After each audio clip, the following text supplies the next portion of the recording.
Again, I just want to tell Yankee fans, your team was not paying Juan Soto $700 million.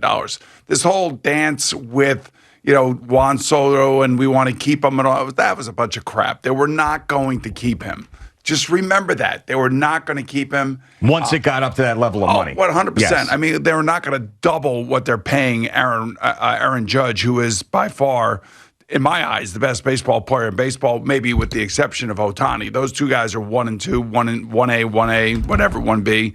I mean, Juan Soto just had a brutal 3 days. I don't know how else to put it. He could smile all he wants. He could take his helmet off and acknowledge the boos all he wants on Friday night. At the end of the day, it was a bad weekend for him. So now he and his family can get on the private jet and go up to Boston. That was interesting that Carl Ravitch said that part of it yesterday. Did you hear that? Yeah, I did. And I also heard Carl Ravitch talk about, Juan Soto vehemently trying to back out of being mic'd up, that he was begging to get the microphone off of him, and it ended up going to Brandon Nimmo. So those were two very interesting things, a private jet thing and then the didn't want to be mic'd up thing. He made sure he put those out there on the broadcast. By the way, Brandon Nimmo was awesome. He was great. But he was fine, and I understand why. But it is interesting that Soto was like, I want no part of this. Yeah, I understand why. I mean, I totally get all of that, but man, the amount of crap that the Mets have given this guy. I mean, when you think about it, it's insane. And, so now, by the way, in that regard, in terms of salary, which is exactly what Juan Soto should have done. He should have gotten as much money as he possibly could, because it's up to him to up the next guy's contract. Sure. And that's what you do. That's why you're a part of a union. That's why you take the most money, and they all do the same thing. So it's no different. It's not like he was with the Yankees and drafted by the Yankees and left the Yankees and went to the Mets. He spent 1 year as a mercenary for the New York Yankees. Now, the Yankees had to give up something to get him, and then Michael King. But they did get back Trent Grisham. They were able to sign Max Fried. They were able to sign Goldschmidt. They were able to sign Bellinger. And all four of those guys played significant roles in the Yankees taking this series. So, if I'm a Yankee fan, I wake up, I'm happy as hell this morning because Juan Soto, basically did not have a great series. If I'm a Met fan, I'm a little bit disgusted at Pete Alonso turning into Lucas Duda over there at first base. That was really not ugly. Realizing, but this is another bad throw by him. Yeah, I mean, defensively, they were miserable in this series. That was the worst of the lot. But just to finish up on Soto for a second, there's two things that happened last night and one of which is being shown here on CBS Sports Network, where you're like, okay, this is now going outside of him being in a slump, where you're questioning his effort in two different instances. Now, the first one we just saw where he's not running out the ground ball, he thinks it's going to be a base hit. That's what he thinks. In his perspective, he's like, this is going to be a base hit. I could just jog to first. It's not. Great play made, and he gets thrown out. But he's got to be running. I'm sorry. I mean, that was no lock that was going to be a hit. You have to be running.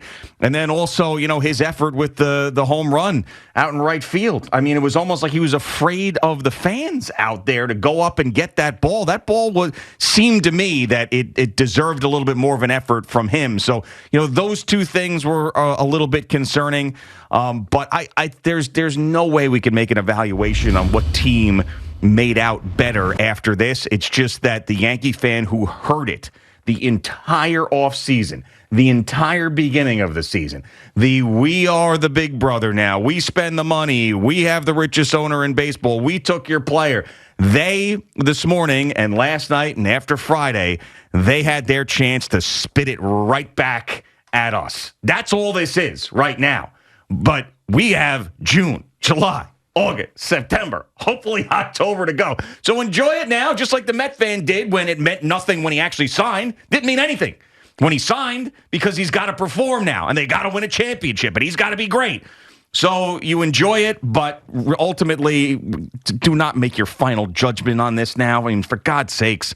You can't do that. I mean, my Lord.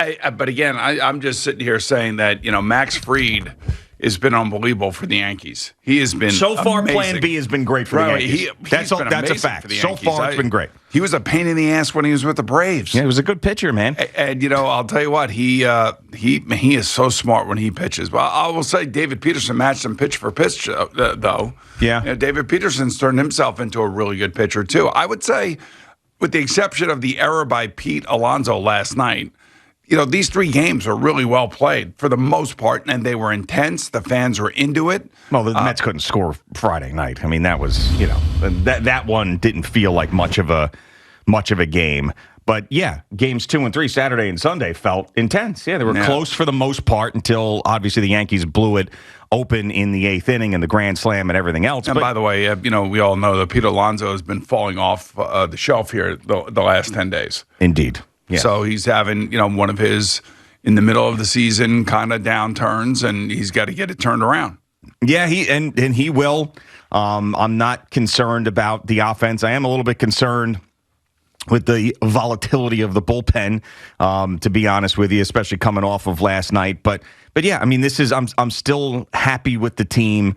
This is going to be annoying for the Met fan, and this is going to be a great couple of days for the Yankee fan. But it's annoying. And thank God we've got the Knicks, because it would be all of that today. Like if the Knicks had been eliminated by the Celtics, this would be Yankee fan crapping on the Met fan for days and days and days. So you remember when the Yankees were saying, we're not going to give Juan Soto a suite because we don't give our players suites? Mm-hmm. Who knew that Juan Soto was getting a private jet on top of all of this to away games? Now, is it every series? It may be. Carl didn't really go into a great deal about that, but we could look into that. I mean, number one, if he's this is the whole A-Rod thing when it comes to the suites on the road and all that stuff. Steve Phillips said we don't need 24-1. Right, exactly. Yeah. And nobody wants 24-1. And the thing about it is that the A-Rod deal had been signed, I believe, by Texas.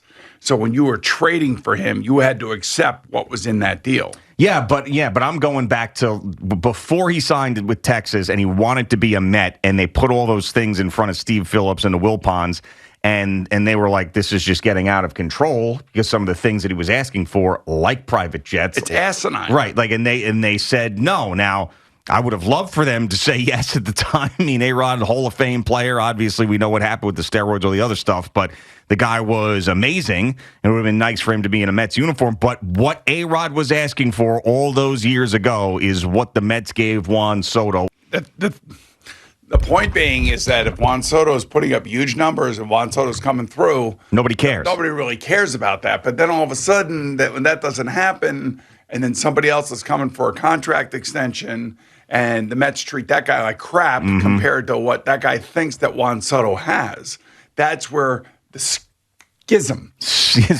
spot happens, right? Yeah, I know. I mean, I almost fell off my chair last night when I heard Ravitch say that, because I knew that he got in a suite. I had no idea that he had gotten a private jet charter. I'm assuming it's for his family. Yeah, I mean, I guess when I heard it, I was just thinking that he had gotten inside information about just this particular trip up to Boston, that he was going to get the private jet. I wasn't. Yeah, I know. I guess I wasn't as I don't know. My brain wasn't critically thinking at that point. I just was. I was like, but now you're saying it. I'm like, wait a second. Is he really doing that on every? Is he doing that on every trip? We got to get. Somebody's got to get a little bit more specific information regarding that.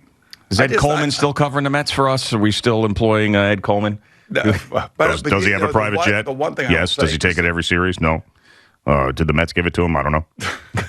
There'll be one, there'll be that person out there or those people out there. I don't care. It's not my money. Yeah, but the point is that you want him to be a part of the team. You want him to really, I want him to get the most money he possibly can. And I guess all the perks that come along with it, I guess that's a part of it in baseball. But, it's the whole James Harden thing in basketball. It just does not lend itself to create a cohesive team. Sure. I mean, especially if the guy's not playing up to his full potential. If he's out there and he's leading the league in every category like Aaron Judge, nobody cares what he is getting or what he got. But when you're struggling like this, and then you kind of look a little bit lackadaisical. I mean, the one thing that the Yankee fan said coming out of the series that it's impossible to deny, because we sat here and watched it too as we watched the Yankees last year. He hasn't had that same swagger. Like, you haven't seen the Soto shuffle. You haven't seen that intensity from him yet consistently that you saw last year. So he looks a little bit more lackadaisical. Now, when you're not hitting, that your persona changes. Thank God he made that catch in right field last night. Well, yes. I mean, defensively, we knew we weren't getting Willie Mays. But yes, you're right. But I mean, so now you got not only the lack of production, but you're looking at a guy who doesn't look like he's trying too hard. He looks like he's not trying enough.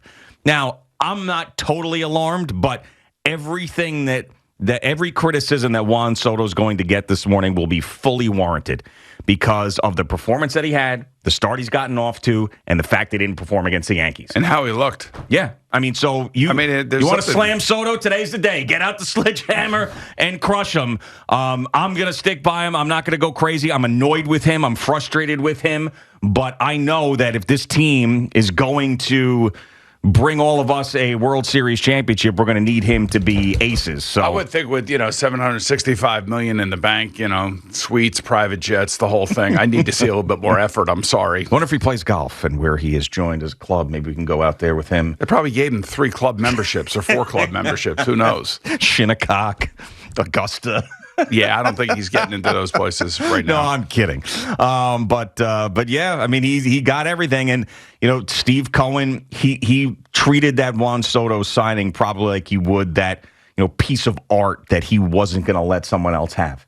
Whatever it takes. I'm the richest guy in the room. I'm getting that thing here. If it takes a private jet, if it takes a suite, if it takes me screaming at Scott Boras, whatever it takes, I'm getting it because I'm used to getting what I want. I got that Slender Man tall statue for $40 gazillion hanging out in my house. I got a shark tank. I don't think he really has a shark tank. I think that was just a rumor. But I got all this stuff, and I'm going to get Juan Soto. And if he wants a private jet, he gets a private jet. Fine. Call him up. Wheels up. Wheels up. Give him a private jet. Looking at something there because you've disengaged. Well, there was a $70 million auction flop this weekend. Yes. And I thought that's what you were talking about, but it's something else. No. This happened at Sotheby's. Oh, okay. No, I'm talking about, Steve Cohen. His history prior to owning the Mets was that he's one of the biggest art collectors there is. So that's what I was bringing up. It's a Giacometti bust. Giacometti bust? Yes, that's what it was. That's what the Giacometti, maybe? Is it Giacometti or Giacometti? Giacometti, I don't know. That's the thing right there. So it was supposed to go for a lot of money, and it did not? And it did not. Why not? Does it say? I'm not sure why, but it's a 1955 bronze bust. Oh, okay. That looks like Al Dukes, too, to some respect. No, it kind of looks like Christopher Lloyd, actually. That's what I'm getting. It's very thin. Yeah. All right. Well, maybe Steve Cohen, after paying all the money for Soto's, I cannot come in and get this Giacometti bust. And then once he's not involved, then the thing flops. They thought it was going to get $70 million. Yeah. I mean, that's insane. You have to appreciate art to understand. $70 million? Yes. Come on. Yeah. I mean, that's more than like a year of Joe Burrow. That's exactly right. $70 million. Yeah. Give me Joe Burrow for a year over the Giacometti statue.